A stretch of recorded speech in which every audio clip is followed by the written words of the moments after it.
Hi friends, எல்லாருக்கும் வணக்கம். இட்லி, தோசை, சாதம் இது எல்லாத்துக்குமே மேட்ச் ஆகிற மாதிரி ஒரு சூப்பரான சிக்கன் குழம்பு எப்படி பண்ணலான்னு பார்க்கலாம்.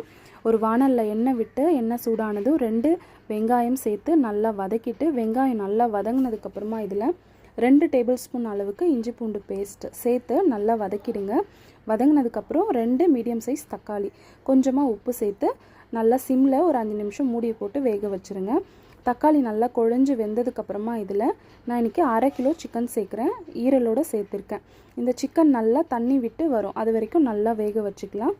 சிக்கன் வெந்ததுக்கப்புறமா இதில் 3லேருந்து 4 டேபிள் ஸ்பூன் அளவுக்கு குழம்பு மிளகாத்தூள், 2 டேபிள் ஸ்பூன் சிக்கன் மசாலா சேர்த்து இந்த மசாலாவோட பச்சை வாசனை போகணும், அது வரையும் நல்லா வதக்கிடலாம். வதங்கினதுக்கப்புறமா இந்த சிக்கன் முழுகிற அளவுக்கு தண்ணி விட்டு அது கொதிக்கிறதுக்குள்ளே நம்ம ஒரு 4 துண்டு தேங்காய், 1 டீஸ்பூன் சோம்பு சேர்த்து நல்லா கெட்டியாக அரைச்சி இது கூட சேர்த்து ஒரு 5 நிமிஷம் கொதிக்க வச்சு எடுத்திங்கன்னா சூப்பரான சிக்கன் குழம்பு ரெடி.